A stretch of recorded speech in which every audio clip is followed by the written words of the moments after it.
Don't talk about playoffs. You kidding me? Not a game, not a game, not a game. We talking about practice. We thought they were, and we let them off the hook.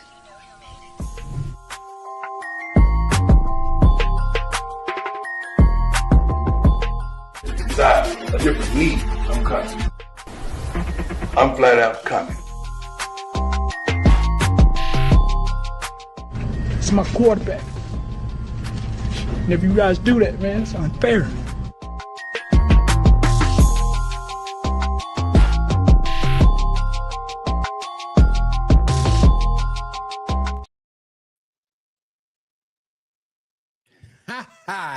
Hello, everyone, and welcome once again to another edition of the Sports Report Podcast. I'm your host, Mr. William D. Morgan. You know what, y'all? Before I get started with the show, I got laughed at this morning. Yeah, I got laughed at. Because I said that R-Truth should be the man to dethrone John Cena. I got laughed at this morning. Your man is vindicated. The 24th Saturday main event for the World Heavyweight Championship. WB title, whatever you want to call it. I really don't care. John Cena versus R-Truth. The feud has started. And R-Truth could be the man to finish Cena up. He could be. And that will be the greatest ending of a storyline ever. Remember, R-Truth has been saying John Cena is his childhood hero, despite the fact he's older than John Cena. But nevertheless, I love R-Truth. Great hand. Better hand than Coco B wherever will be. No offense to Coco. But I am vindicated and I'm very, very happy. Now, let me go ahead and bring in everybody on the show with us tonight, including an old friend who I've not seen in umpteen centuries, it seems. First, let me bring on the best co-host in the whole wide world, the man, the myth, the legend. He is Seven. Seven, what's up, bro? Oh, me? Oh, me? Yeah, really? Yeah. Don't oversell it, bro. I'm not the type of girl to promise 8 inches when I got 2. Like, let's just keep it straight. Let's keep it honest. Ain't no value in overselling it. But, you know, I'm not going to claim I'm Red Robin Burgers when all I got is a McDonald's cheeseburger. Like, let's just keep it real. How you doing today, man? Man, you know, I had a realization today, and I want to get your thoughts because I feel like Tom Thibodeau looks like an angry middle school basketball coach that has just given up. I agree. Like, just, I mean, there's no way he's trying. There's no way he's trying. He just looks like that. That's just how he looks on a daily basis. He looks like the initial sketch when somebody's trying to get a girl to describe the last thing she remembers at the bar. That's so true. That's so true. Oh my goodness.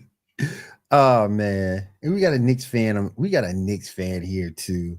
We'll get to him in a minute. We'll deal with this Knicks fan in a minute. God, we ain't seen Ambrose on this show for a minute either. Get with this Knicks fan in a minute, you bum.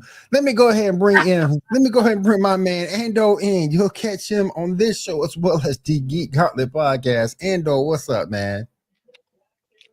Oh, I'm sorry. Did you guys catch me in the middle of a homicide? I'm just, drowning my cookie in milk before I start on.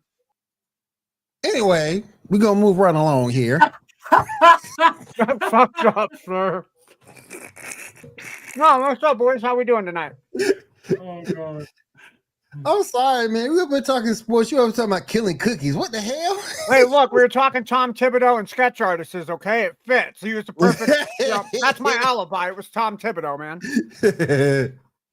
Next up, let me bring in this damn Knicks fan. Can't stand the Knicks. You know what the Knicks win or winning, my night just don't go right. Let's bring my man Ambrose in. Ambrose, what's up? How you doing, brother? Coco beware! Coco beware! Listen.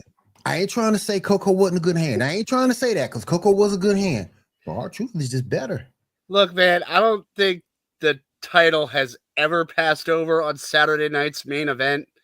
That's like the Caldor of WWF shows. But this is the start to the feud, though.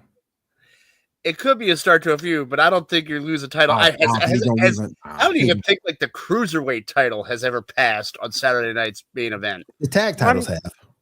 Let me finish what's in my mouth, and then I'll get that elf out your mouth. Oh my goodness!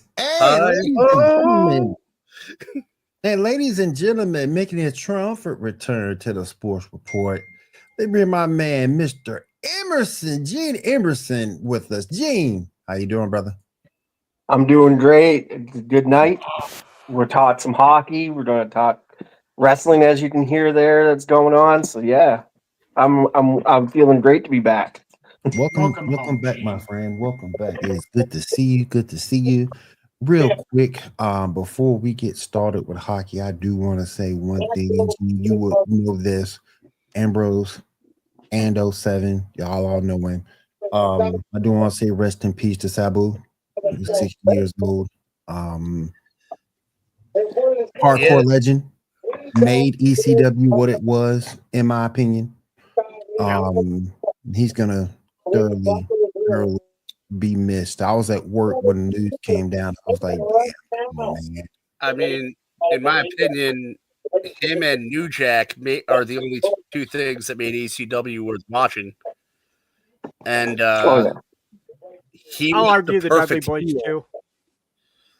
Yeah. I guess. The Dudley Boys really didn't get it going until WWF, but they were there. They were good. And of course, and if you're gonna put somebody in that tier, don't forget Sandman.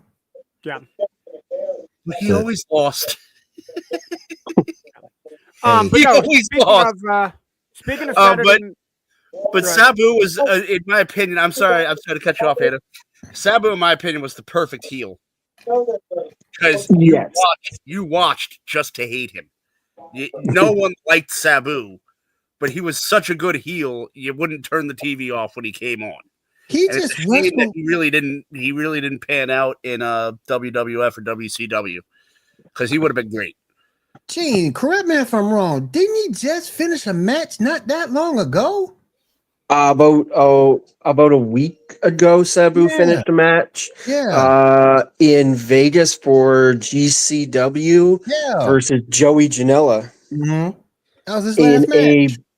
In a barbed wire match that is almost reminiscent to his very first match he had in ECW. Well, I mean, there were a lot of really good wrestlers in ECW. Erica, what's up? There were a lot of really good wrestlers in ECW that just, for one reason or another, couldn't make the cut. The tag teams, Axel Rotten, Balls Mahoney, they never panned out. I think the Public Enemy had locker room problems when they tried to go to WWF, and they couldn't make it out of the locker room because they just couldn't gel with the other talent. New Jack was unable to travel because he literally was a criminal. Yeah. So he could only wrestle in one state. Yep. So I mean, that ended up being Marty Jannetty's fate too. Yeah. The only dude I really had a question, the only dude I really had an issue with from the ECW originals was Tommy Dreamer. And I think the only reason why I disliked Tommy Dreamer, and fellas, have you ever seen somebody so infused in putting other people over, you forget yourself. And But that was my only thing with Dreamer. Here's the thing about Tommy Dreamer that was Heyman made Tommy Dreamer be that he was the white meat baby face. And that was the entire gimmick, was that he was always going to lose regardless. That's just how he was going to be booked. And it wasn't until, like, I had to say almost close to the end of ECW does he finally get the win, gets the ECW heavyweight title. He loses that later on, and then again gets another title as a tag team with his rival Raven. So it was just how he was booked, and that was the booking that was given to him. But he was what they called the heart of ECW, because he was an OG original. Him and Sandman are the, like, from the time when it was called Eastern Championship Wrestling. They were there. Lifers. Tommy Dreamer was kind of like to the locker room what the Undertaker was to the WWF.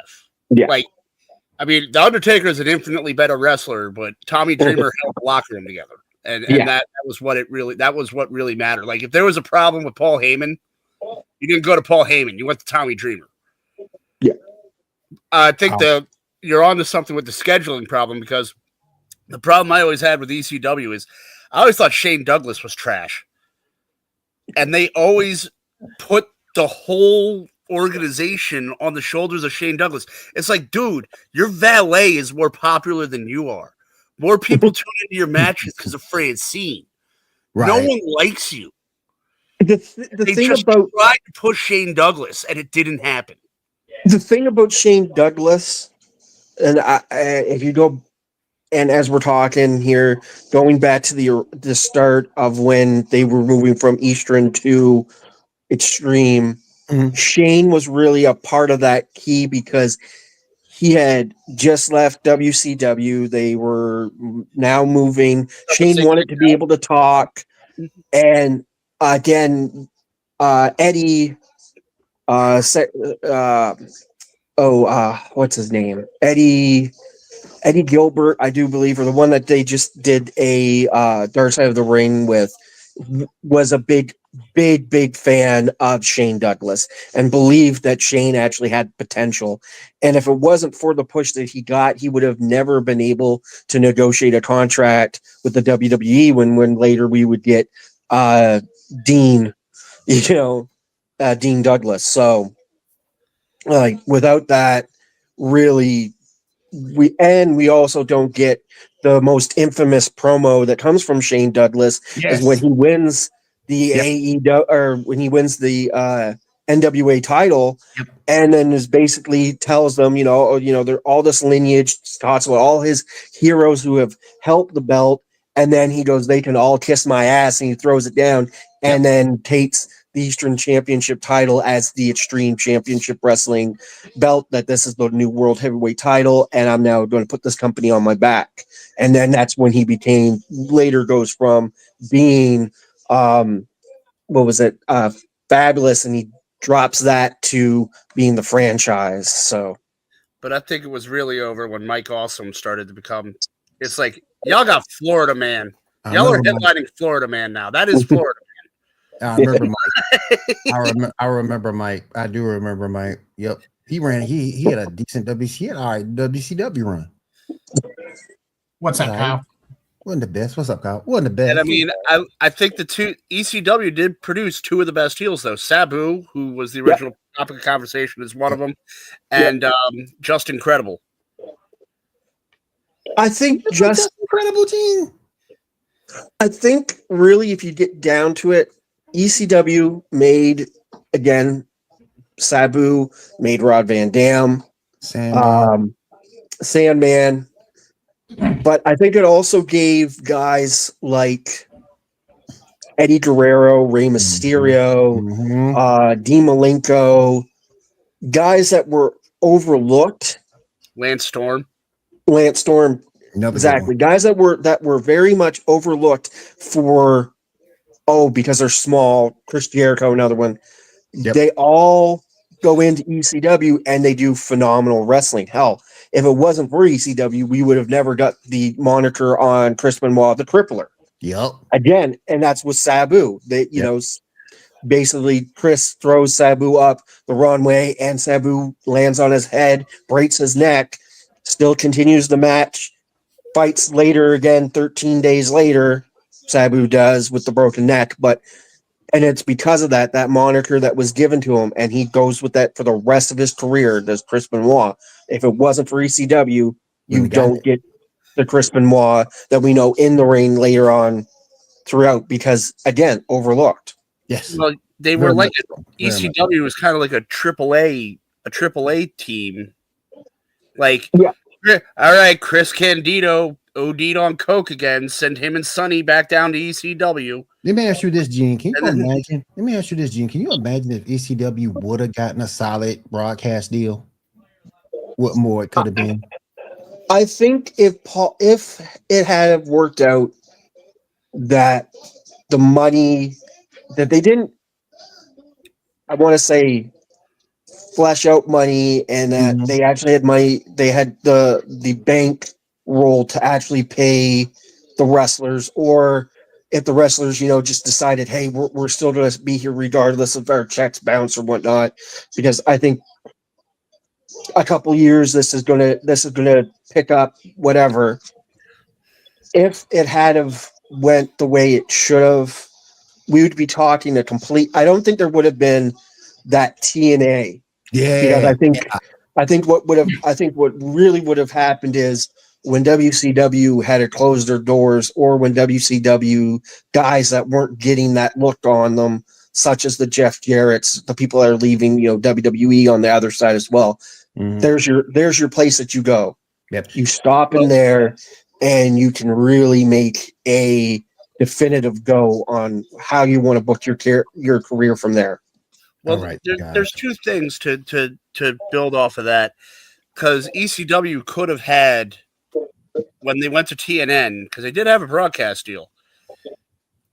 One thing, they didn't fold because of the broadcast deal. They folded because the pay-per-view, Paul Heyman is still owed millions of dollars off of pay-per-view money he never got. So, I mean, they didn't really fold because of the TV deal. But what happened with the TNN thing is they got signed to TNN at the most unfortunate time, because the WW, I guess back then it was F, the WWF contract with USA ran out. Yep. And Vince was always going to go back to USA. But he wanted to knock a piece off the chessboard. So he took a pay cut and went to TNN for like 6 to 12 months just to knock ECW out the box. Also with that, it wasn't actually Vince's call. What happened was USA fumbled, and USA had to defer some of their product because they were part of Viacom. So Viacom pushed them to put WWE or at the time / WWF on TNN. Yeah. And then basically what WWF said to ECW was, look, we're not here to try to shut you down. We're giving you a grace period as long as it takes for you to find a new place to go, to have your shows, to be running on TV, as long as it takes. We're not here to take your time slot. We're not here to take whatever money that would come towards you. That's not what we're here to do. Because there was that grace, that working relationship between ECW and WWE anyways. So. All right, you guys, let's go ahead and move forward. Again, rest in peace, Sabu. Let's go ahead and get into something that we haven't talked about in a very long while. We have not talked about it. Gina said to cover it for us like the old days. It's not black and right. Let me go ahead and go to Eugene. Talk about the NHL, my friend. We're here in the lovely Stanley Cup playoffs, already in the second round. Some great teams have been knocked out. Some great teams have moved ahead. Again, I was very surprised in the Battle of Florida that we had the Panthers literally move on over Tampa Bay. With the Battle of Ontario, it came down to the Sens just didn't. They lost their gas at that, game 6. Leafs picked it up, had it. Looking at also in that Eastern Conference, you look at the Capitals going over Montreal, which I was hoping to at least get down to the Final Four being Toronto, Montreal, and then Edmonton and Winnipeg, but that was in the head. That's literally the only way the Canadians get the Stanley Cup back is if all 4 teams You really just want that cup back. All 4 teams jump in it. That's the only way to get it back. Yeah, might as well maximize on potential. But it did happen. We're gonna between Hurricanes and the Capitals in that one. I will say, truly, I would like to see maybe the Hurricanes go over the Capitals, only due to the fact that Hurricanes, I think, only have won 1 Stanley Cup in their entire. I think 2004, 2005 was when they won it. Okay. Yep. They've been to 2 because I know they got swept by the Red Wings in 1, and then they won another. Yeah. So it's like, let's just hope, for them. But it only just due to the fact that we all know Ovechkin, this is his final run anyways. So, and to see him in the playoffs is just great anyways, and see how far they go. But I would like to see the Hurricanes there, so that way with this whole match between Toronto and Florida, I am definitely rooting for Toronto. Yeah. Definitely rooting for Toronto on that one. That's a bias, but and then over on the West Coast, it looks like Dallas Stars are really giving a go to the Jets. That's been a back and forth with them, and then also as well as we're getting down to, I think it's Edmonton and Vegas. Yes. Yeah. Edmonton currently has a 2-0 lead in the first period, with Edmonton up in the series 2-1. So if they can get that third game, that really puts the pressure on Vegas, especially that young team that, as a team, they've recently here, like a couple of years ago, won a Stanley Cup. That I was amazed that they ever won. Second year that they were in the league, they won it. Yeah. It was 2022, 2021, or 2022. Yeah. I mean, but I was sorry going to ask you, with the series with the Panthers and the Leafs, if I recall, the Leafs had the lead, and then the Panthers come back and win the last 2 games. Yes. Are the Leafs just dropping the puck on this one, or are they actually going to come back? The last few games, it all goes right back as momentum. In the very first game that you get Florida and the Leafs, you knew this was going to be hard hitting because they have a rivalry. It's just how it has been their entire time they've met. We go through beating the Senators and taking out one Tkachuk brother. Now we're getting the second one. It's just seems that that's the fate here. But it all goes back to game 1. The hit was on Solskjaer on the goalie. Everything changes from that point on. Yes, the Leafs have that backup goalie in Wool. He's been to a few playoffs at this point, but it was, if this was any other team in the league and you take out your number 1 goalie, there is going to be a penalty. There's going to be something to suspension. There's going to be some talk. But due to the fact that it's the Leafs, and there's so many people from myself to hundreds of others who always believe that there's some conspiracy against the Leafs every year, that it's we're the just curse told of to, Henry Ballard. That's what it is. It's the curse of Ballard. Yeah, I mean, let's face suck it up. If the Stanley Cup had an OnlyFans account, the Leafs would be the top donator. You know what? I will say this. I will say this about the Leafs. In the games that they have played against Florida in this 2-2 series, except for game 4, which was last night, they've kept it close. They should have won game 3, honestly. Considering I think they had a 3-2, and then they had a 4-3 lead. And then you give up that goal in the third, and then you give up. I mean, essentially, watching the goal happen, the goalie should have kept his eye on the puck, and he just lost it because of the traffic that was in front of the net. There's a scramble in front of the net. As soon as the linesmen have called the play dead, that's when the puck goes over the line, essentially, is when they had waved it dead because there was so much going on. Well, I'm talking about the goal in overtime where I think it was Machamp who got it, hit it from the quarter. And it seemed like it hit his own player in the leg, and the goalie for the Maple Leafs just lost it.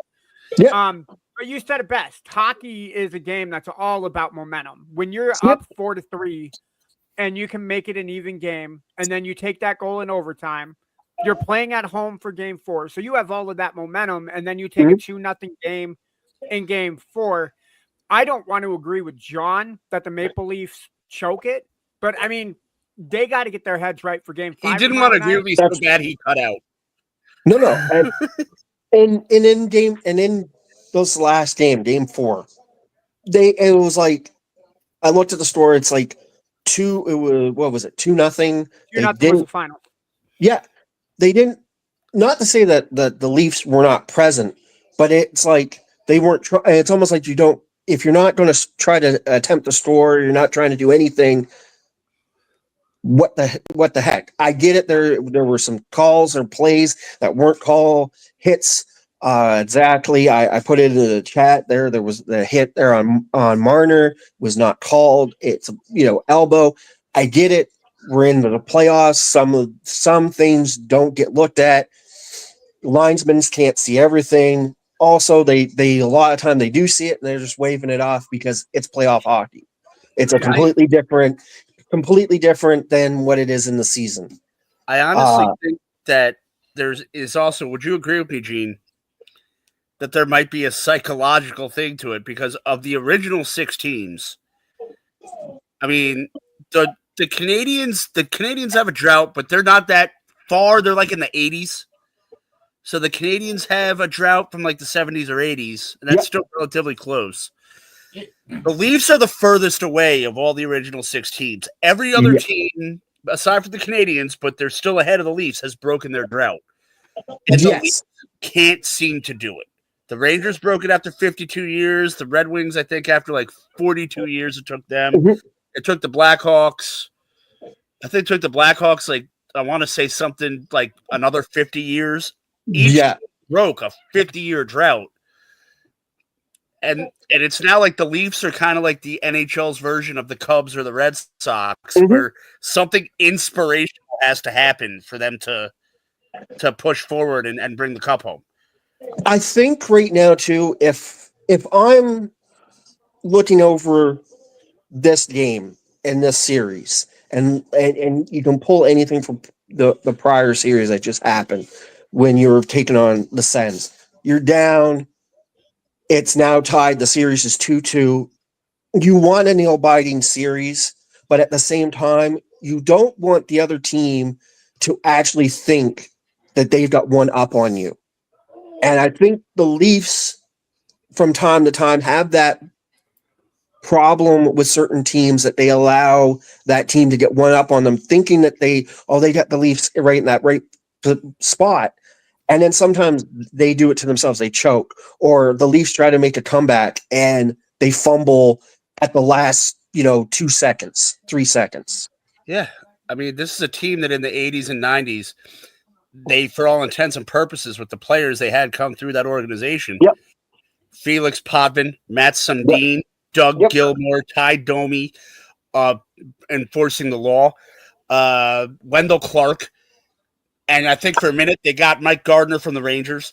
They should have won a cup in that span of time, and it just didn't happen. You had also to add there was Cujo that had been with them. Eddie. That's right. Eddie Belfour. They've had some of again. They've had a list of great people. I remember watching the game that everybody talks about that way back in the day when the Kings and the Toronto Maple Leafs, and it came down to it was the final time that we were ever going to get Montreal versus Toronto, and it was a game 7, and the stick that whacked freaking I think it was Doug Gilmour, and they never called it. They never called it. We talked about it for years. Oh, never called it.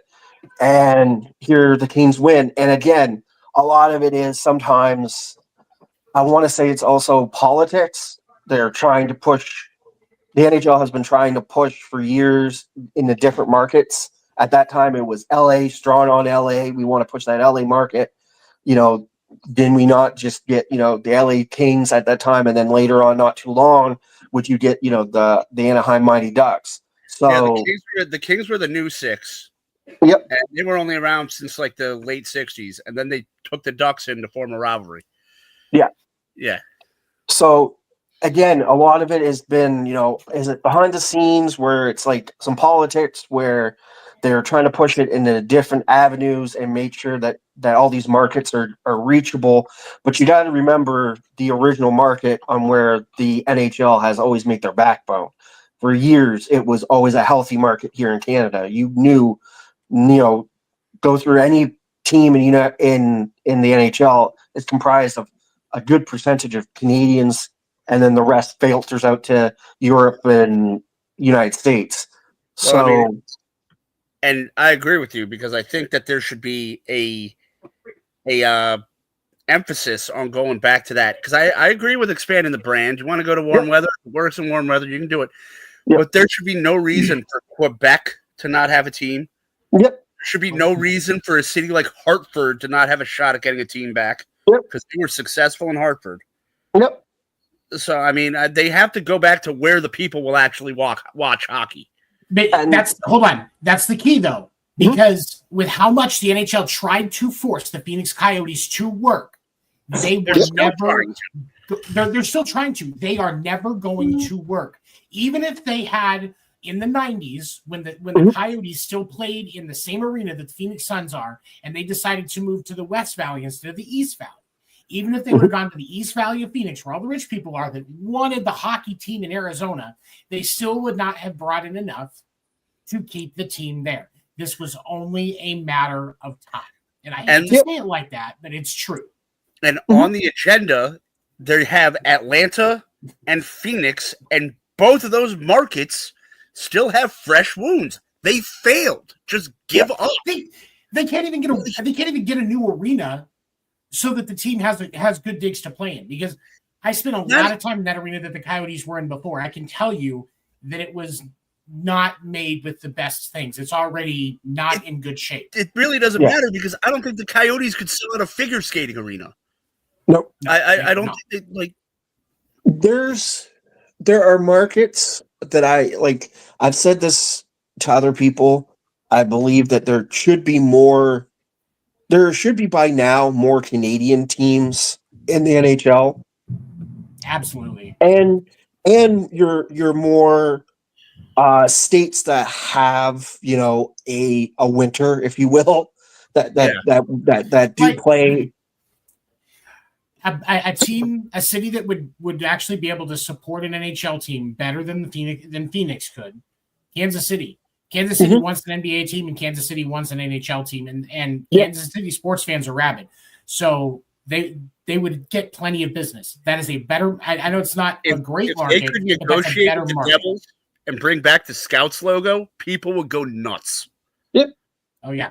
Yeah, if they could negotiate and buy that Scouts jersey off of the Devils, because I think the Devils were the Scouts, then they were the Colorado Rockies, then they went to New Jersey.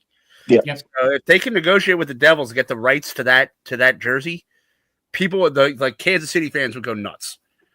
All right. For sure. Like I said again, there are markets that are untapped. There's potential in the NHL to go out, but like I said, at this point right now, with what's already there, I'm hoping to see. And again, I like to see the Final Four be on that side. I like to see Winnipeg, or on the West, Winnipeg and Edmonton. I'd like to see that battle happen. I think it does deserve to happen at this point to go to the top. And then on the East, I'd like to see right now Toronto pick their socks up, finish off maybe in a game. I want to say the Panthers game versus the Leafs is going to go to a game 7. I'd like to see the Leafs come out with that, because I think if the Leafs come out with that and they get momentum to going in against a Hurricanes team, it would give time the Hurricanes to rest, but that can also be a detriment in the NHL. You sit for too long, that momentum goes away. Yep. We've seen that what happened with the Leafs last year when they took on the Panthers. The Panthers just ran over them because they had to wait. So, that's why they like to say in the NHL, we like to see the games go 7, because at least then everybody's staying hot and keep going. Again, I like to see the Stanley Cup come down to maybe Edmonton versus the Leafs, or Winnipeg versus the Leafs. And I want to see at least say that in my time that I can see the Leafs raise the Stanley Cup. It's about the time. Either way, Canadian team. Oh, sorry, Will, you go. Either way, Canada wins. Yeah.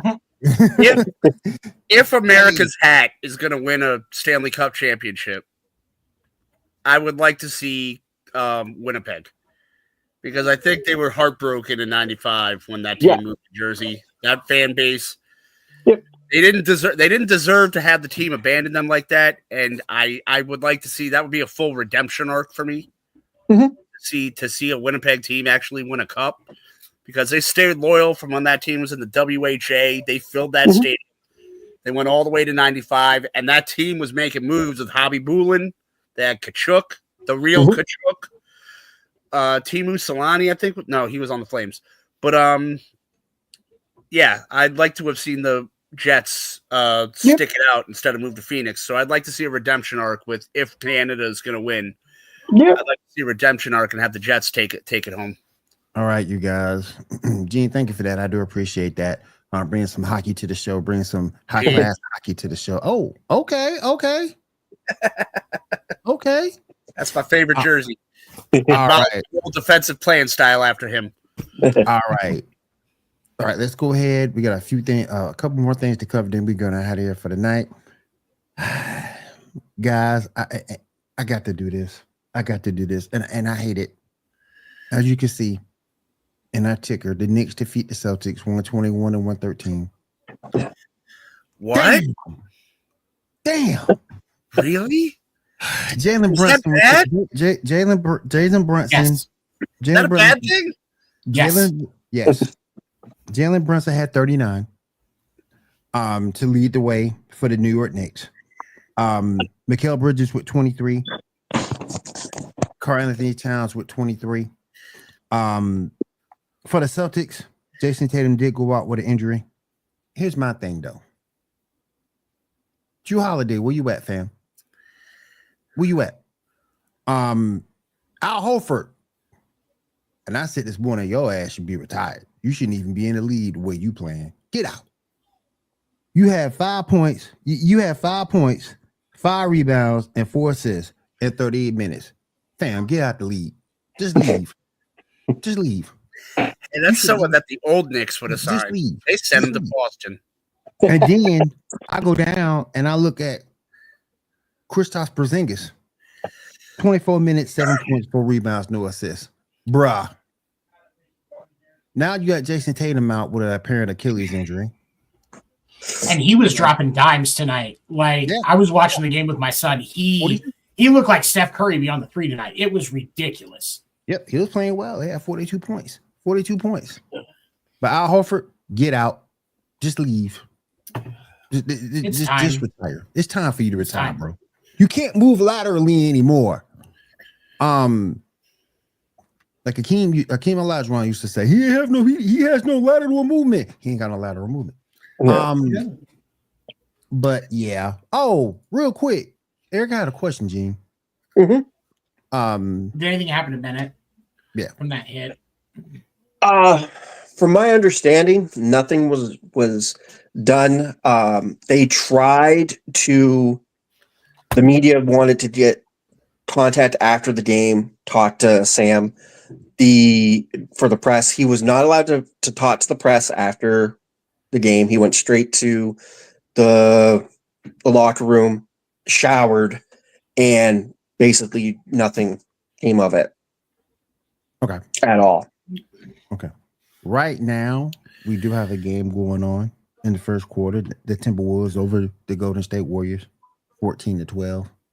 And Mo brought it up earlier. If Anthony Edwards is a dog, they're gonna win tonight. If he's that dog, they're gonna win tonight. They have to win this night. Win tonight to stay in the series. They don't have a choice. Yeah, the Timberwolves need to win this game. Put it 3-1. Put the screws to them. Go on, do it. But if Seth Curry gets hot, he won't be back until until game released. So that's why they have to win these games now, because without Steph Curry, this is how you get ahead, so that you get more pressure on Steph when he comes back. But we'll see what happens. And we've seen 3-1 leads evaporate, but it's very rare that we do see that. The other thing that I need to talk about tonight was just pathetic. Rigged. As you can see, the title of the show, the NBA draft lottery is rigged.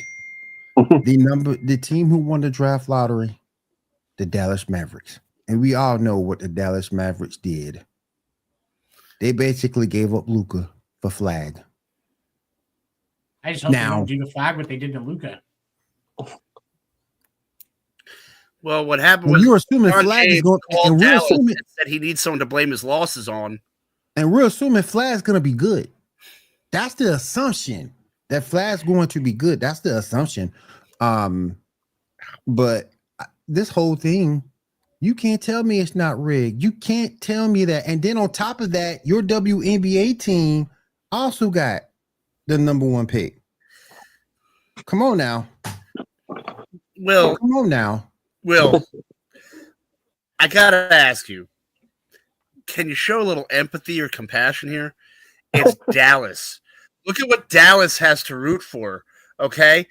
The Cowboys, the Texas Rangers, the Mavericks, whatever the name of their WNBA team is, the Dallas Stars, who are probably going to blow it in the Stanley Cup playoffs. They're like the worst, best sports city in America. They're like it's Dallas. Can we just throw the dog an invisible bone? No, I can't. I can't.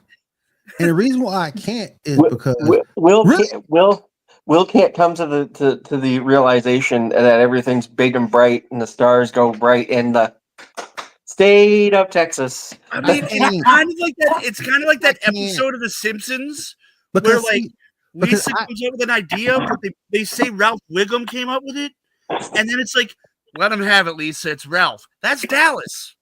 What I wanted to see tonight, and I don't know if you guys would agree with me. I wanted to see Flag. I wanted San Antonio get the number 1 pick, and Flag go to San Antonio. That's what I wanted to see with Wemby and the rest of the crew down there with the Spurs. That's the organization of basketball.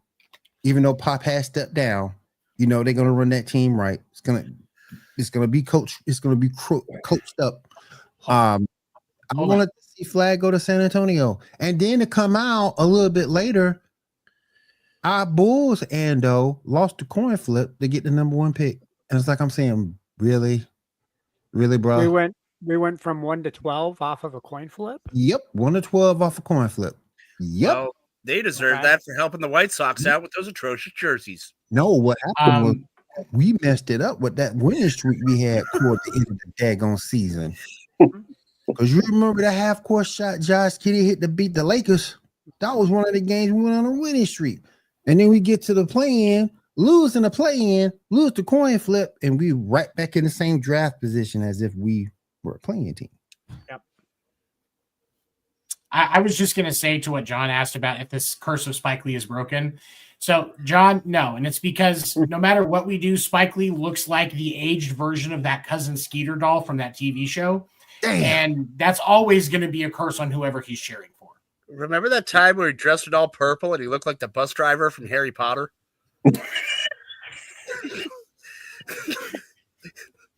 Dang.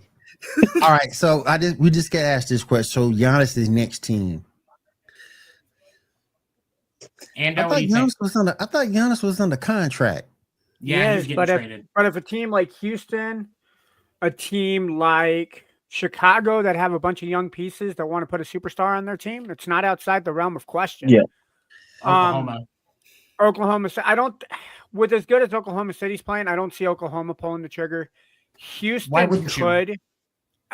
I like how Oklahoma City's made, where they don't have a bona fide. I mean, you could say SGA is the bona fide superstar of that team, but you don't have a number one, so the team plays as a number one. It's not like the Lakers where they have Luka and LeBron, so you got to feed them the basketball and you got to feed them their egos. You don't have that in Oklahoma City. I think if you put Giannis on there, you ruin the chemistry that those young teammates have together. Houston, I could see Houston pulling the trigger. Ownership there does like a superstar on their team. I could see Houston doing it. I think the right play is keep Giannis in Milwaukee for at least a year or wait until the trade deadline and see what teams have available. Because during the season, there are going to be players that want to make a move or players that want out of non-trade clauses. But I would say stay in Milwaukee unless the team with the right offer makes the move. I think it's either going to be Houston. I don't think OKC makes a play. Miami could make it too. The problem with Miami is besides Bam and maybe Tyler Hero, I don't think you have anybody else that you can move. And even if Pat Riley is on the way out, I don't see him jeopardizing Hero and or Bam Adebayo to get Giannis into Miami. I can see one. But I could throw out there Toronto. Toronto's got money, always has, and always has a way of moving people and places. And to get him where he's a star, we've done it before. We had Tracy McGrady, we've had Vince Carter, we've had Rose, we've had guys come through there. Kawhi Leonard. That's right, Kawhi Leonard. So there's always money. There's always that availability in that aspect. It's do they want to come to the land of ice and snow for a while to play basketball? What about because the Spurs with the second pick, because it looks like they're not going to get Cooper Flag. Yeah, the Spurs could put together a nice package, including that second pick for the Bucks that gives them the ability to, yes, they're losing Giannis, but you can turn around and pivot and reset and give yourself a young talent to start over with again. What about this? There's a new trend out there called adult adoption. So what if LeBron disowns Bronny and adopts Giannis through adult adoption, and then he can finally achieve his dream of winning an NBA championship with his son? John, stop. John, stop. Stop, John. Just stop. Stop it, man. Ooh. Watch him go to the Clippers. I can see that now. Look at me. I'm gonna trade you Ben Simmons. And some draft picks. Let me stop, man. Let me stop. That's funny. But Eric says OKC don't need it. No, and here's the thing. OKC, the reason that OKC is going to be talked about a lot about this until the decision is official with what's going to happen with Giannis. Because OKC is in the unique position where they have the capital to be able to make this move.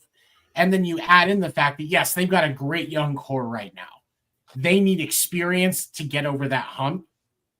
And you can either, struggle for the next couple of years to get it and finally push through, or you can tip the scales because Giannis tips the scale for whatever team he's on. Yes. Yeah. So I just that's I'm not saying Oklahoma City is going to do it. I do think Houston's a better fit, but I think that we are going to see OKC talked about with this until it's done. My kidding aside, if the Knicks fall short this year, do they make a play for him? They don't have. Do they have the capital? Give up. No, they're not. Besides Brunson, they probably have to give up more than they're willing to. Yeah, Brunson and Towns would have to be one of the two pieces that you're doing, and that team ain't going to give one. New York is not going to give either one of those guys up. Especially Brunson with the way he's playing right now. That's right. That's out. Yeah. But let me ask you fellas about these other series that we got going on here. And another team right now that's playing under par. Cavs and Pacers. Cleveland is playing like straight garbage. Straight garbage. And the Pacers are really outpacing them in this series thus far. Those boys all the pun intended. Yeah, all pun intended. Yeah, puns intended. They like to run the football. They like to run that up and down that court. Bunch of young stallions out there. It looks like I may get my worst nightmare. Knicks, Pacers in the Eastern Conference Finals. Not again. Are we feeling this? I don't. Pacers are finally going to have people cheering for them and actually learning where they're located. So I think it would be great for the Pacers. Yeah.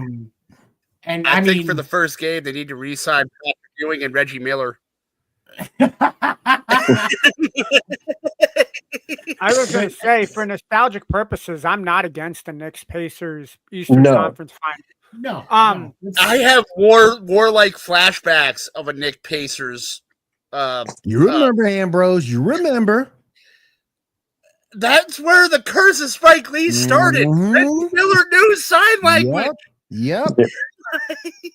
You remember, sir?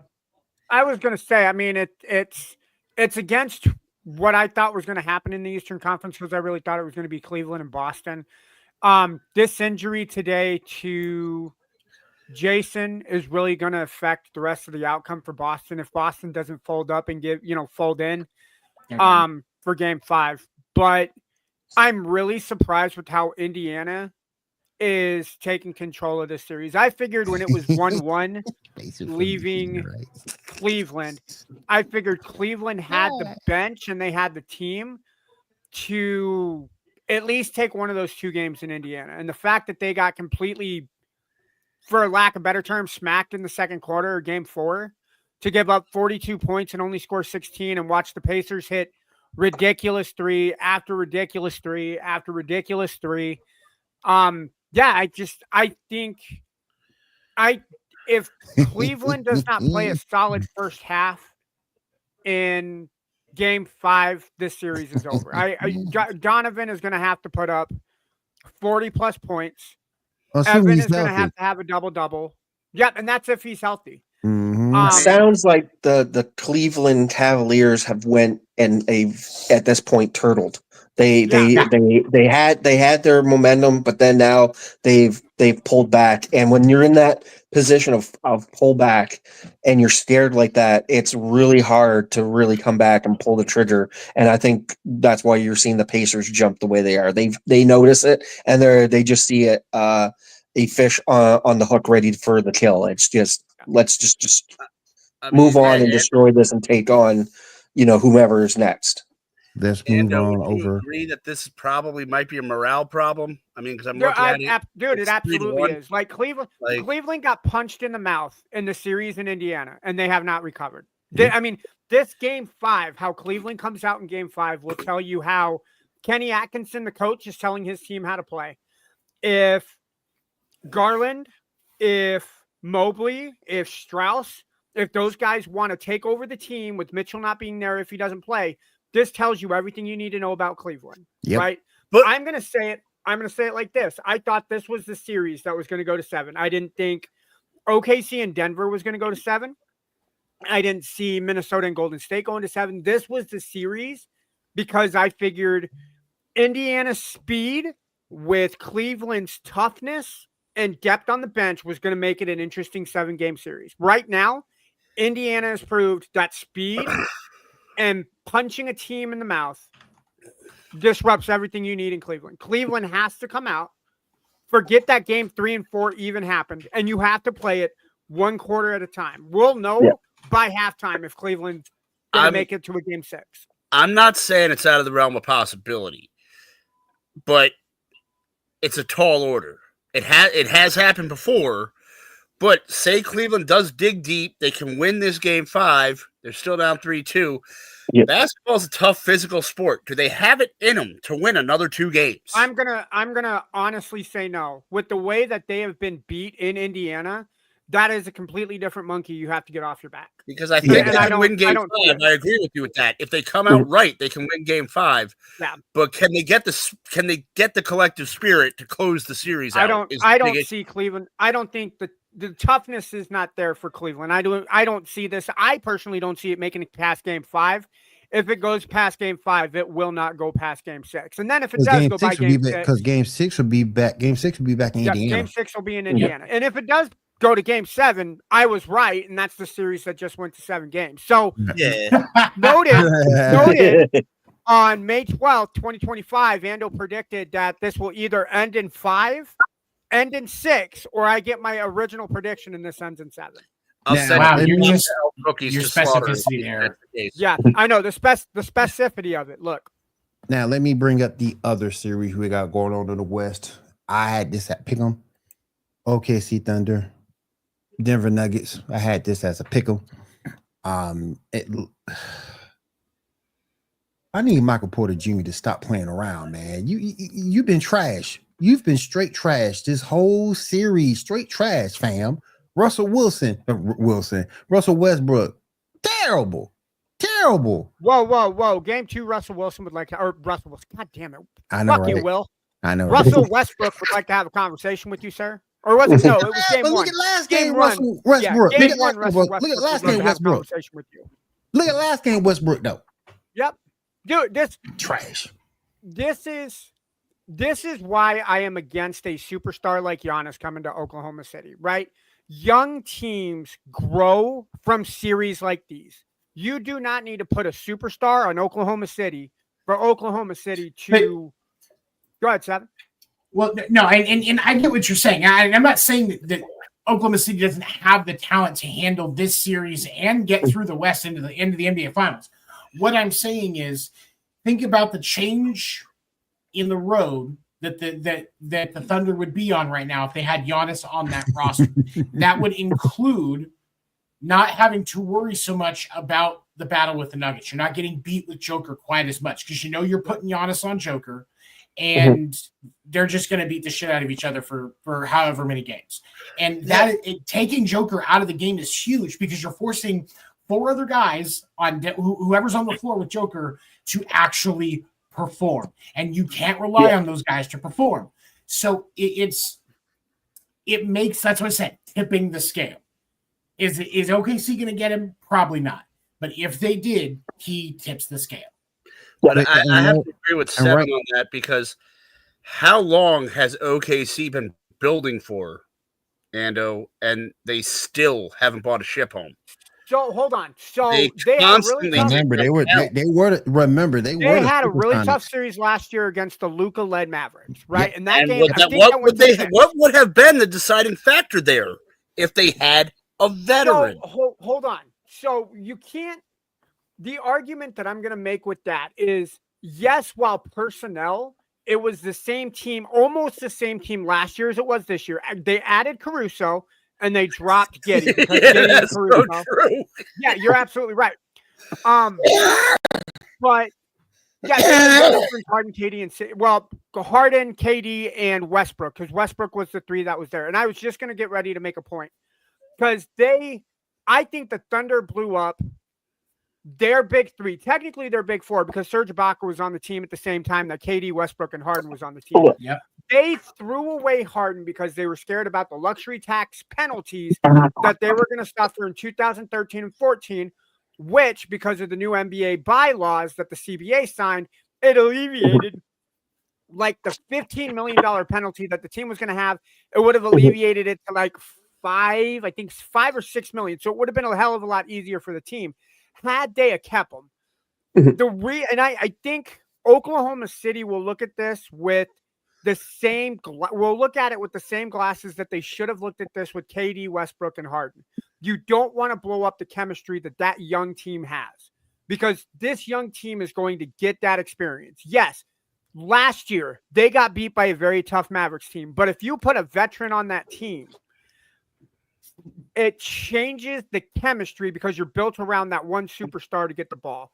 The Bulls with Pippen and Jordan were not the same as the Bulls with just Pippen on the team. And we saw that in the 94 playoffs against your Knicks. Or for that matter, just Jordan on the team before they drafted Pippen. Exactly. And Jordan did not make the team. He made the team better because, again, all you had were coke-filled players on the team that were doing drugs in the locker room, as reported by Jordan. Don't you dare do Orlando. Don't you dare do it. Hold on. Don't you dare do Orlando Woolridge like that. Look, maybe Orlando was the only one that wasn't doing coke, but everybody else was. But that made them better. My point is, the Oklahoma City.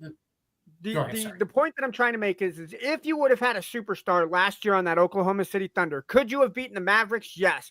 But the dynamic and the chemistry of what you learned from the loss is going to be different, because now you don't have that superstar that's taking all the credit or all the blame. As a team, you're going to grow from that loss. And that's what Oklahoma did this year, based off of the record, based off of the first round sweep that they had of the Grizzlies.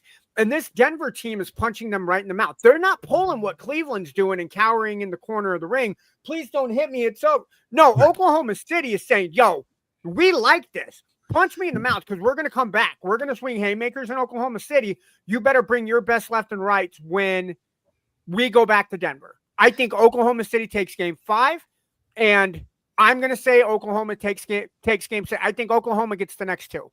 See, I'll say what I said to Tony on the baseball show, podcast named Deferred, Wednesday nights live at 10 p.m.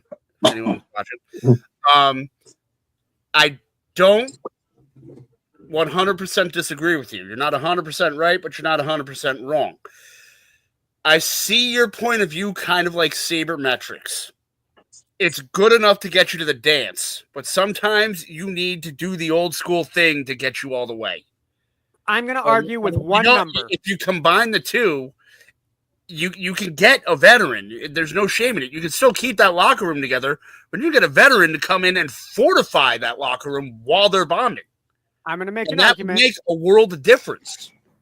I'm going to make an argument. The 2004 Detroit Pistons won without a superstar. They won with team chemistry, solid defense, and every player on that team knew their role. This Oklahoma City Thunder team is just like that 04 Pistons team, except instead of defense, they're more I offense. don't know, because the thing about it, SGA is better than anybody that was on that 2014. That's true. But he is complemented by other players on the team. You can make an argument that Ben Wallace. Ben Wallace? Well, you can make dude. Who was the superstar on the Pistons when they won the 04 championship against the Lakers? There wasn't. You can make the argument that Chauncey Ben Billups Wallace was. makes a strong case. You can make the argument that Richard Hamilton was. Dude, you can make a case on any one of those starting 5. Tayshaun Prince, Rasheed Wallace, Ben Wallace, Rip Hamilton, and Chauncey Billups. They were all over TV, dude. Those guys were superstars. But nobody was the superstar, right? You could have taken LeBron James and put him on that team where Tayshaun was, and that team would have been better, but you would have messed up the entire chemistry that Larry Brown had for that entire They had Chauncey Billups. It doesn't matter, because LeBron would have been the budding superstar. What I'm saying is this Oklahoma City Thunder team is playing just fine without that superstar on the team. And Rasheed Wallace. But you add somebody like a Giannis to that team, you change the entire chemistry of what Oklahoma City is. I can back the argument of Ando here, just because I see it too. When you look at the team that won the trophy for Toronto, it was one key star player that was it. And then the next season, we give them away. And where were we at? Joe Carter was awesome. You know what I mean? So So, but they based it around getting one guy to get them over so that they could get the trophy. And as soon as they got it, and then they release him and he goes away, did we get back there? No, because there was no chemistry. They fucked the chemistry right up. Right. Okay, but you won, right? So do you want to be right or do you want to win? You So you're want saying to win. Oklahoma City I should get go where- after Giannis. at the end of the day, you want to win the trophy, but Yeah. you also want to build a franchise where you have a bunch of guys that, regardless of one person leaving, you can still get back to the dance again. But they still won is the point. But They did. here they still won. But here's the question with Giannis. Putting Giannis on the Oklahoma City Thunder. Like, let's look at this for real. Mhm. You have two paths that you can go to. You bring in one guy, you bring in one superstar that's still under contract for 2 years, as it's been stated in the chat. Okay. Mhm. So with this team as it's currently constructed, you add Giannis on, take probably a couple of pieces and your second or your It was first so round much more pick. fun back then. And you send him Giannis, and then all of a sudden you have 2 years consecutively where you are going to be in the Western Conference Final at a minimum, if not in the NBA Finals. Or do you take missing the next 2 year in the hopes that you're going to be able to build that continuity after that? Because if you look at this team, if they can't get out of this series, and they're based on the trajectory that they've been going on, they'll be in the Western Conference Finals next year, and they'll finally make an NBA Finals the following season. So you're either looking at the possibility of competing for the Commissioner's Trophy twice, Right, in the next 2 years, or maybe once, but you don't know if your team's going to be able to stick together beyond that to know if you're going to get any kind of continuity. But you know right now you can send some shit and have Giannis Antetokounmpo, however the fuck you say his name, in your locker room dominating the fucking paint.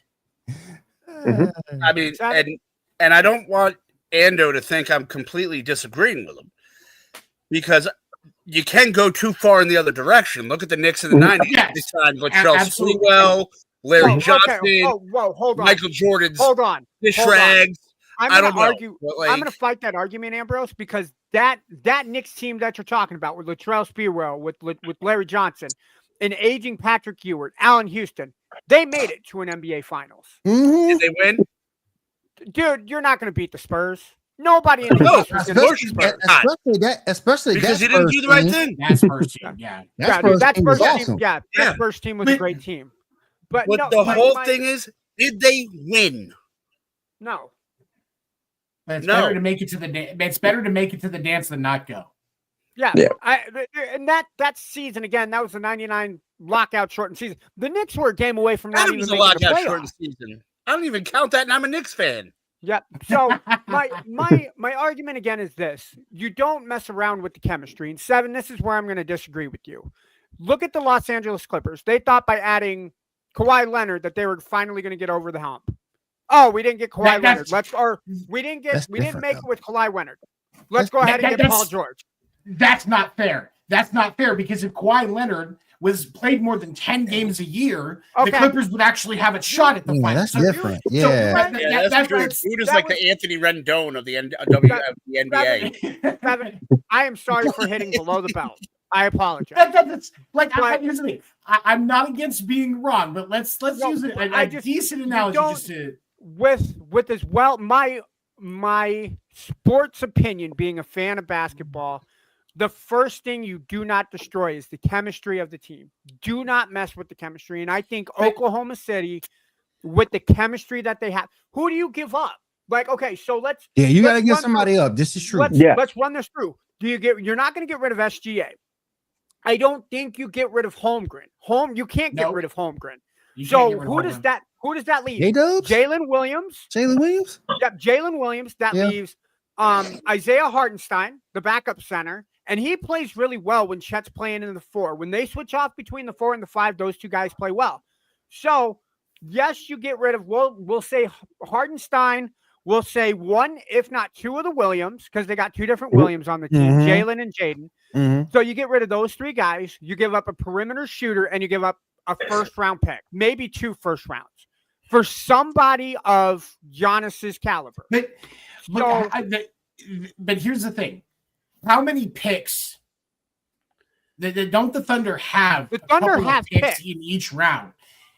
So I get what you're saying to a point. Like this is going to be a sacrifice. Yeah, but yes, you're going to send Hartenstein. You're going to send Hartenstein. You're going to send one of the two Williams. One of the two Williams. I would say probably. I would hold on. Where's there it is. Okay, I would almost say you send Jalen Williams, the forward, the one that usually starts. You send him because Jalen Williams, the ones that comes off the bench, is one of the best 6 men in basketball right now. You don't want to lose that off your bench. I would. I don't think Memphis makes any sense, John. Orlando could be interesting. Orlando could happen. They have the resources. The Orlando has the resources. I don't think you get rid of who is it? Pablo Panchero. I'm not getting rid of him. Get rid of him. He is locked on the team. That's your franchise guy. You don't get rid of him. Yep. You get rid of one of the Wagner brothers. See, I don't like Memphis like that. No. Yeah. See, I don't see Memphis doing. I mean, it'd be great for Giannis and Ja, because then you'd have a superstar to complement what Ja Morant does. And Giannis is going to bring culture, which we've talked about. And the problem with Memphis's team is they don't have a culture. So if Memphis does make that play, that could be beneficial. But is Memphis's front office going to have their heads out of their asses long enough to actually make this trade the right way? Because you can't overpay. You can't overpay for Giannis, because otherwise you fuck up all the other development you have on that team. But there's no chemistry on that team to break up, like you've talked about. Yeah. So that is a beneficial spot for him. I gotta ask, are the Atlanta Hawks such an irrelevant team to the point where they never come up in any of these conversations? Yes. The Hawks are like the Grizzlies of the East. Yes. So the Hawks and the Grizzlies. They're like the Arizona Cardinals. Yes. No one cares about them. They don't. They don't even care about their own superstar and Trae Young. Nobody's thought about Atlanta in a long time. Like the Hawks are not even. They ain't thought about Atlanta since that playoff run they made back in the day. I don't know. I just know the Bags have a Dominique Wilkins throwback jersey and a Spud Webb throwback jersey. And those were cool jerseys. They are. Until Trae Young actually makes an impact in the NBA, he will be known as Cynthia, like Angelica's doll from Rugrats. He has to earn his name back like Russell Wilson does. You mean Sierra's husband, right?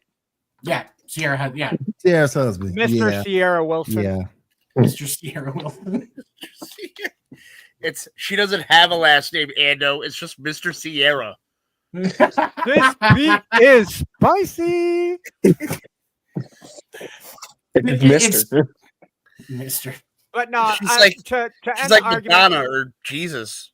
Yeah. To end the argument, if I'm the Thunder, even with the outcome of this series against Denver, I don't make a play. It is tempting, and I know you have the draft picks and the draft and the finance to do it, but they've got 2 picks in the first round. I can see it, right? I mean, if Oklahoma does it, I can understand it. If I'm the GM, I like the chemistry of our young players. Keep it together as long as possible. So and then you can hit me with that what if you don't win a championship. Yeah, I think He will never win a World Series. Ooh, Hornets trade Melo and another player, two draft picks. Oh man. Wait, I think it also comes down to as well coaching staff. If the coaches look at it and they go, "We need somebody, we want somebody," then that's where it's at the end of the day. We can sit here and talk about breaking up chemistry, but if the coach says, "Hey, I need somebody to fill in this position, and we can give away these guys and this," that's where it's going to go. Go ahead, Seven. The Charlotte Hornets are still a basketball team? Yes, they're still a basketball team. Yes, they are. I think they are. What Gene is saying about the coaches is kind of correct, but I think the money involved and the money the players are making over the years and the authority the players have been granted over the years, I don't think the coach has that much pull depending on what organization you're in. I mean, I really don't. Look at like whatever team LeBron James ends up on. He dictates the personnel on that team. It goes back to the same thing as like LeBron James or Michael Jordan's. They dictate a bit, but also at the same time, it also you have to believe in the coach. It comes from especially in basketball. It comes basically starts at the coach and then goes from there. It's almost the same thing in the NHL. It really you when you're developing your team, you go from net out, right? Right. So same. Let me ask this because I really same idea. Basketball coaches. If Phil Jackson was the coach of the Knicks and Pat Riley was the coach of the Bulls, would Phil Jackson be in the Hall of Fame? You mean Pat Riley being the head coach of the Knicks and the Heat with Phil Jackson being a head coach of the Bulls? No. Flip them. If Phil Jackson, when they were in the 90s and Riley was on the Knicks and Jackson was on the Bulls, if they were on opposite teams, would Phil Jackson be in the Hall of Fame? I don't think so. No. I don't think with the personnel that you had on the Knicks, you do not run the triangle offense. And Phil Jackson was known for the triangle offense. He won 10 championships, given 3 were as a player, with the best players in NBA history. Yeah. Being an NBA coach, if I was to coach one of the 4 major leagues, I'd pick NBA coach because that's the easiest job. What does that mean? Pop did the same thing. You still don't disrespect Pop? No.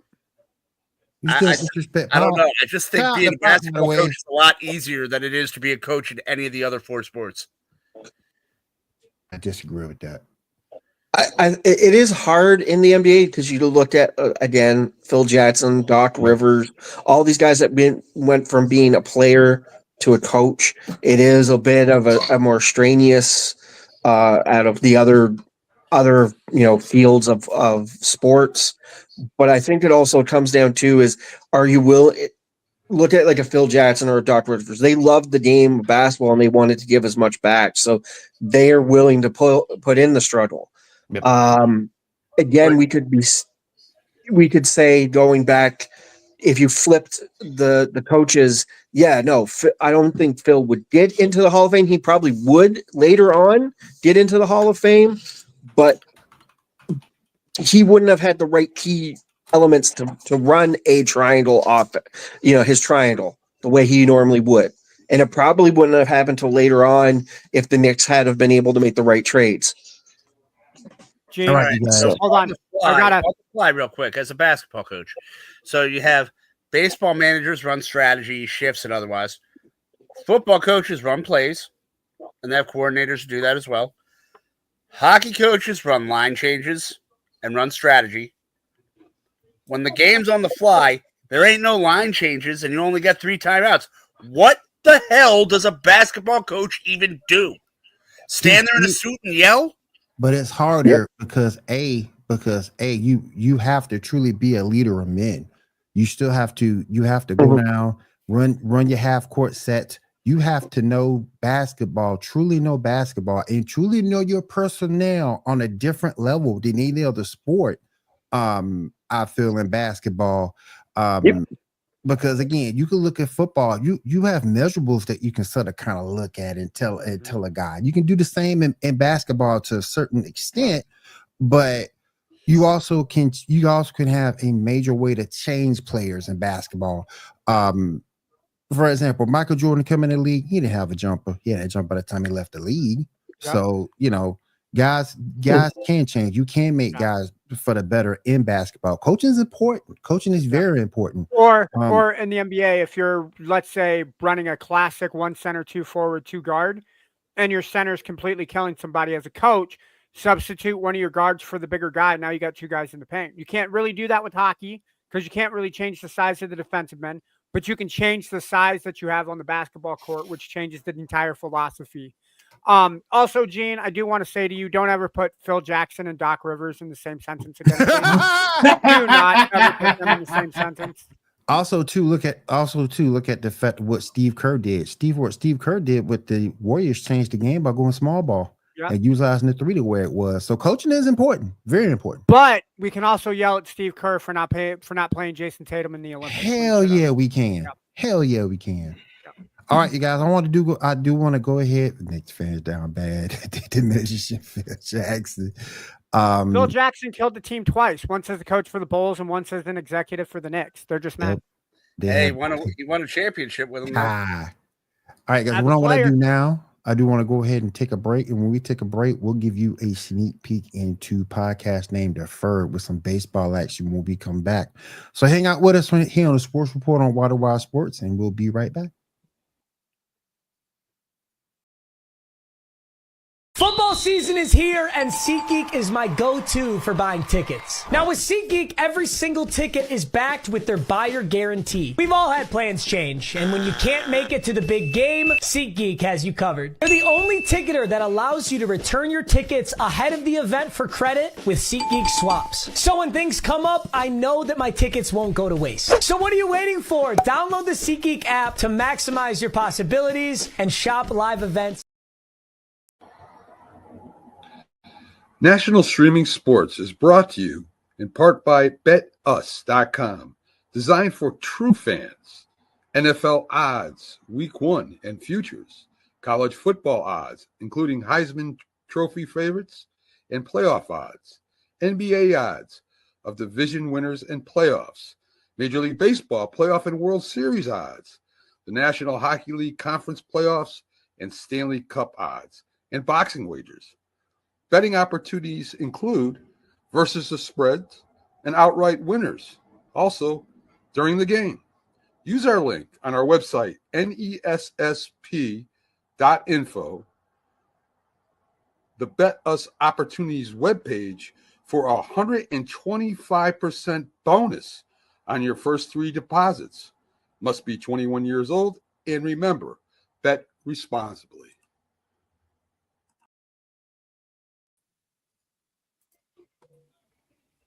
All right, everybody. We are back. We are back once again here to go ahead and give you a sneak peek into podcast named Deferred. Gonna get into some MLB action to finish up the show. 7, get us caught up. Well, since we are now in the position we have our Canadian brother here, I wanted to get your input, Gene, to start us off here. The Blue Jays did not have a very good outlook at the start of the season. They are at 20-20, 4-game winning streak, and starting to move in the right direction. How's everything feeling? 4-game winning streak. How's everything feel from the Canadian side of things? How's everybody feeling? I think again, everybody's appreciating the Jays, but right now I think a lot more of the focus, and I hate to say it, especially at this time, everybody's focusing their eyes on the cup, on the Stanley Cup. So the Jays, it's like this with basketball. It's like if the Leafs are still in the Stanley Cup playoffs, everybody's focused on that, and until that is done, everything else doesn't really matter. It's like, oh, the Jays are actually up winning. Oh, good, awesome, good for them. We'll get to that when this is all over. That's usually how it works. They're holding the line right now in 2020. That's reminiscent of what Andre Dawson said when he went in the Hall of Fame as an expo. He said, I know the city loved me, but half the time they were showing up to Olympic Stadium with hockey sticks.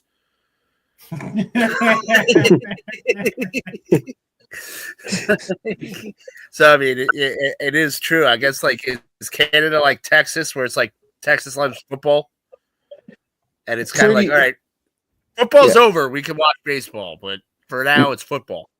Yeah. Hockey is a religion in Canada.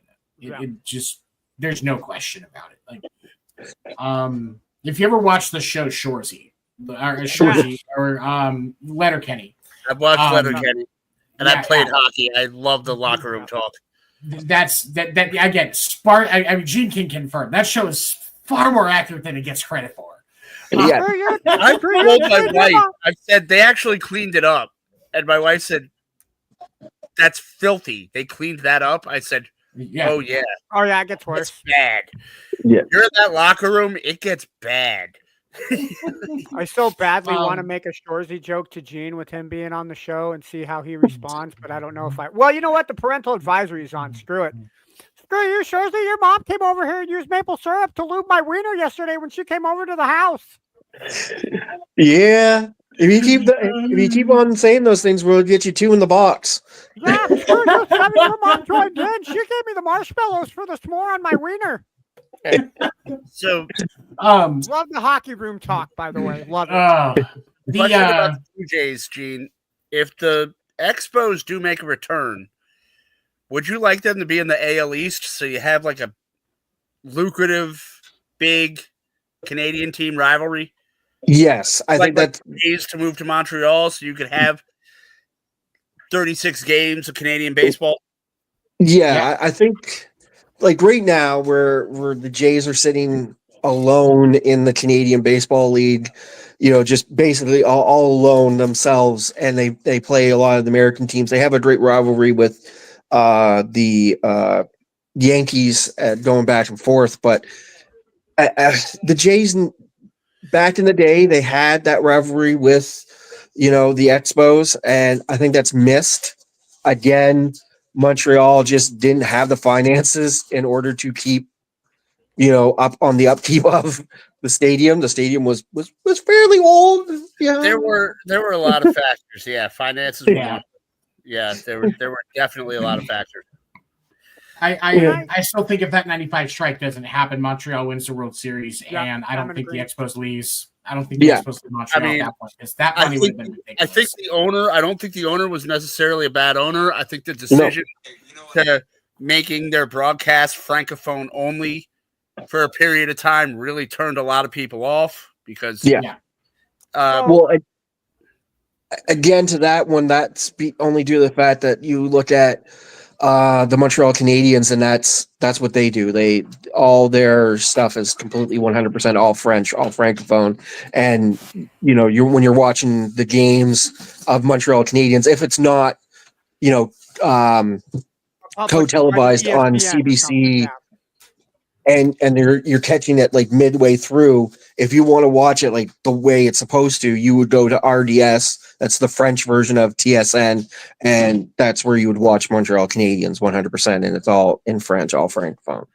Yeah, so that was their pull there, but that was, I think, a wrong move. Is that kind of like when the dude from Trailer Park Boys and the dude from Letterkenny are announcing the game on Shorzy, where you just get like a trailing English word every like 4 or 5 sentences, but it's just a bunch of fast French that doesn't actually make any sense even to people that speak it? Is that accurate? Okay, all right, just making sure. So I got a question for you guys' response. Let's say Chicago does move the White Sox to Montreal and they become the Expos. You move the Expos to the AL East. Who do you move out of the AL East to move into that central spot? Grace. What do you mean? There are no Expos. No, okay, but hypothetically, let's say Chicago moves to Montreal and becomes the Expos. Okay, I'll play along. I don't think that would happen, but I'll play along. Who would I move? Who would I move? I'd move Baltimore. I'd move Baltimore down. Okay, that would be the furthest team away. You're saying keep the White Sox and just add an expansion Expos team, right? No, I'm saying the White Sox team name. I don't think they'd move to a city where they change the name from White Sox. You think it'd be the Montreal White Sox? I don't think you go back. I don't think you go to Montreal and not go. That'd be like moving a basketball team to Seattle and not just changing them to the Sonics. Right. If you move, but it's also you're talking about a charter team that's existed since 1880. Okay, so and they have a history, and I don't think they've changed that name. Okay, so if MLB moves baseball back to Montreal, it is going to be a brand new team. Keep the history from when the Expos began to 2000, 2005 when the Nationals came in, right? You'd have to buy the history from the Nationals, and I think the Nationals are very open. Yeah, I'm not disagreeing that they would. I'm not disagreeing. No. I'm just saying for context. Because the Nationals honor the franchise, but I think they'd be willing if a team moved back. I think it'd be like if the Sonics came back, the Thunder would give the history of the Sonics back to Seattle. Same exact thing. So in a situation like that, now essentially you have 31 teams in Major League Baseball. How do you? Well, I mean, there's other teams aside from the White Sox up for relocation. So, I mean, I don't think it's necessary. MLB is going to expand. They're going to have to expand. And I'm not saying that, but do you? Because I can't see when the NFL had 31 teams, when Cleveland reestablished their franchise in 1999, the NFL had a hell of a time trying to create a schedule that was easy to make, not give headaches to fans, and then it was easy enough to understand, which is why I think when the NFL expanded and brought the Texans back in, it really established kind of that, okay, now we have a formula that we're going to use. Are you talking about the era where like the AFC Central had like 90 teams? Yeah, they had 6 teams. Jacksonville, Cincinnati, Cleveland, Baltimore, Pittsburgh, Cincinnati. Yeah. I don't see how baseball, especially with it being 182 games, to have a 31 team league just makes it sound absolutely. I mean, it would be one. They always have to have an even number of teams because it's a mandate in the league that everyone plays on the weekend. To add a second team, so you have to have an even number of teams. Where would you put the second team? Vegas. You think Vegas? Nashville. But if Vegas is no, Nashville. That's right, Nashville. Or Philly. Or where? Philly. I'd make Philly. I know this is going to shock you. I'd make Philly a 2-team city again. No, you don't want to do that. You don't do that. There's too many other markets that you can go into that are going to give you more of a return. Because you could get a small market money out of a second Philly team, but if you put them in Nashville, Salt Lake, or a couple of other cities, you're getting closer to. Let me amend Philly. Sorry, I would eventually put a team in Philly. I'd actually move. I'd actually put a team in Indianapolis because baseball dates back to Indianapolis to like the start of the country. What about Oklahoma City? Who? Where? Oklahoma City. It's now because you need Oklahoma City supports a basketball team. They could probably support a football team, but you need infrastructure. It's the same thing with Charlotte. They don't have the infrastructure to support 81 games, 81 home games. I think Oklahoma City having a AAA team is their best bet. That's why I say I wouldn't be like Omaha. Exactly. That was exactly what I was going to say. Okay. You're not putting a major league team in Omaha, but I would absolutely support an Omaha team. Living in Sioux City, Iowa, I would totally support an Omaha team. Because Nashville, Orlando, Montreal, Salt Lake. Those are going to be markets that there aren't teams in currently that the MLB is going to find a way to get into. If I was going to expand, I think the Rays, and we discuss this again, podcast name deferred, Wednesdays at 10 p.m. Orlando Dreamers, that's where the Rays are going to end up. If they expand, I'd go Montreal, Indianapolis, or Nashville. Okay. I can go with those. And then would you restructure the divisions to be in 4x4 like the NFL, or how would you do that? Ain't never made sense. How is Dallas in the NFC East and Baltimore's in the NFC North? It doesn't matter. They all play each other. Your NFC North teams are Chicago, Detroit, Minnesota, and Green Bay. Arizona's in the West where they belong. You would set up in a 4-quadrant. Honestly, at that point, I would go back to East and West and just have the top 4 teams in each division go to the playoffs. I mean, you could make. I mean, yeah, that would. I don't know. I think yeah. I mean, it was so perfect. It was so perfect before they did all this. East, West. You'd have at this point. You'd have 16 teams in each division. 16 by 16, in each league. Or you'd have 17 teams in each league with the interleague play. It works out because it's an even number of teams in the leagues. Yeah. I think what you would do in a situation like that is you run kind of the same format that they got now. Your top 2 division winners by record would get buys. Your 3 and your 4 would be division leader 1, division leader 3, division leader 4. And then your top 2 teams outside of divisions would be your wild card. I mean, I've always thought with baseball, like complicated things, go on merit, East, West, top 4, playoff system, you're good. It's there.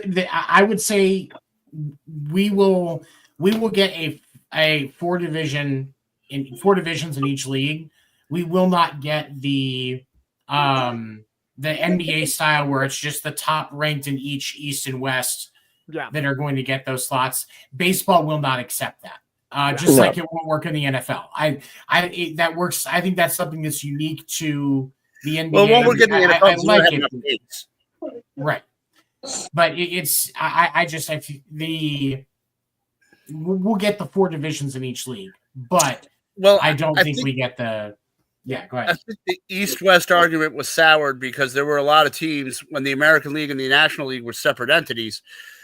Like the White Sox were put in the West, and that hurt them financially. Yeah.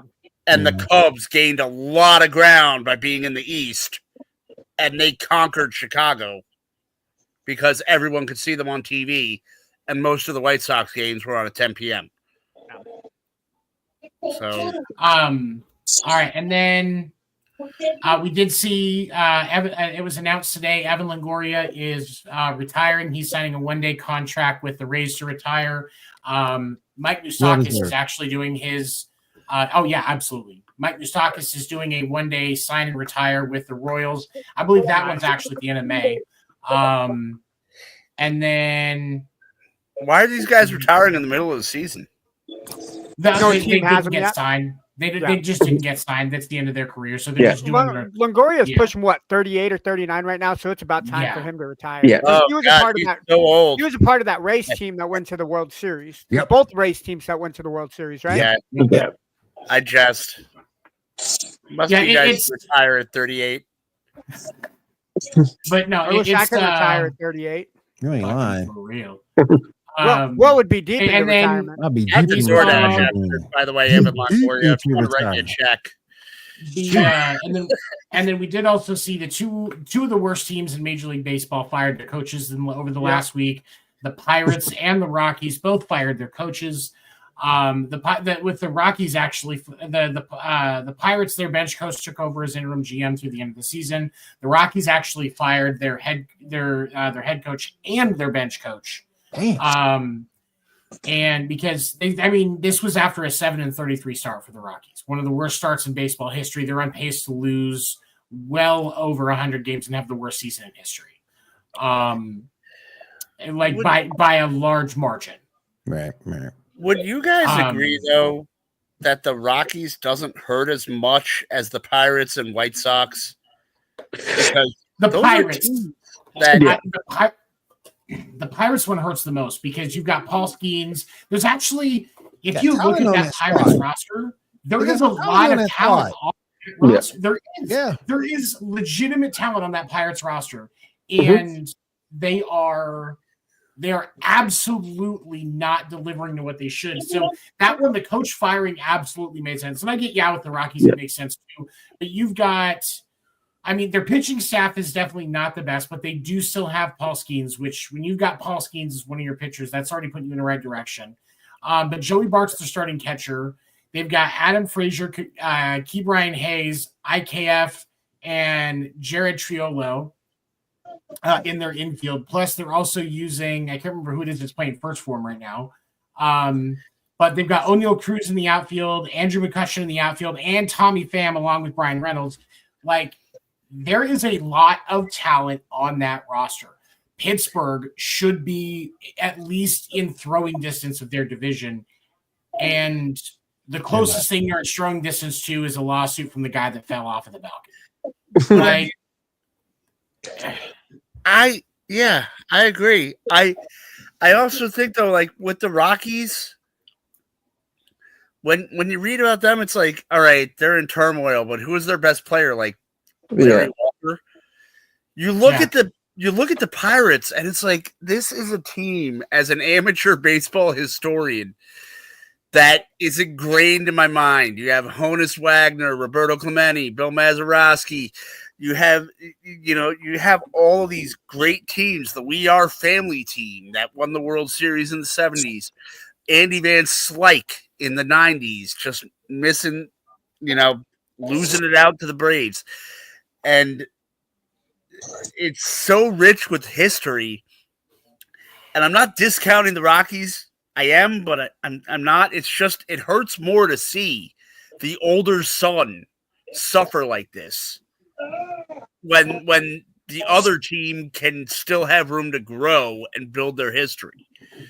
Absolutely. And Andrew, what do you think, buddy? My Mariners got swept by the Blue Jays. I think that sucks.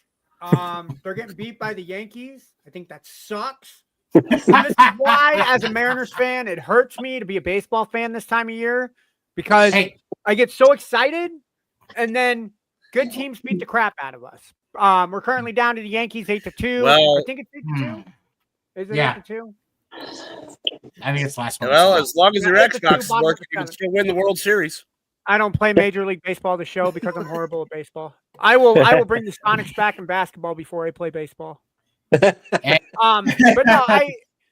no, losing sucks. I think losing takes a horrible toll on franchises, and for the Rockies to have a worse record than the White Sox, I think says a lot about the organization. The fact that fans are still going, and they're very supportive fan base. The fact that they're not getting dumped on as bad as the White Sox are getting dumped on. And I think that says something about the culture that they have. Yes, we know we're a struggling team. Ambrose said it best. I think their best player is Paul Walker. When you know that you don't have a roster, but your fan base is, look at who we're playing against. We have the Diamondbacks, the Dodgers, the Giants, and the Padres. We'll gladly take our last place finish. Thanks for the participation trophy. We'll take our lickings and let's see what happens in a couple years. But yeah, all right, so Mariners, Mariners get your shit together. Yeah, Mariners, get your shit together. And no, I think that's it. Check out Podcast Name Deferred Wednesday night, 10 p.m. Eastern. If you're seeing this now, you can see Podcast Name Deferred on Wednesday. And highlights, discussion, Ambrose with possibly combed hair, all the fun features. Maybe the Mariners. No, just wear a hat. All right, gang. Real quick before we get out of here, as you see on our ticker, the Warriors are leaving the Timberwolves at 60-58 at halftime. We'll see how that turns out. I believe the game is on ESPN. So definitely go check it out. And I just want to say thank you to everybody out there in TV land for being here with us. We do appreciate you guys. From myself, Seven, Ando, Gene, and Ambrose, I want to say thank you guys for being here. We do appreciate you. You guys have a great rest of your night. And I'll see you guys tomorrow right here on Wire to Wire Sports for Coffee and Sports in the Morning. Take care, everyone.